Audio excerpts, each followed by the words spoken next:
যদি প্রতি মাসে 1,70,00,000 করে প্যাকেট আলু নিকাশি হয়, হ্যাঁ, তাহলে লাস্টে মার্কেটটা খুব খারাপ হওয়ার নাই, এরকমই যাবে।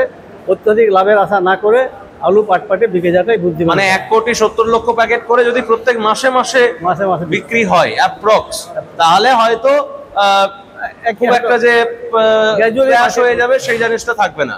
কিন্তু এটাতে একটা প্লাস পয়েন্ট আছে যে বাংলার আলুর দাম অন্যান্য স্টেটের তুলনায় কম ছিল এবারে। হ্যাঁ, সেটা আছে। ওই জন্যে আমাদের প্লাস পয়েন্ট আছে যে আমাদের জ্যোতি আলু, অন্য জায়গায় পোখরাজ আলু, আমাদের আলুর গুণগত মান ভালো। সেই সুবাদে আমরা কিছু হলেও পাবো, আমরা রোজগার হওয়া উচিত।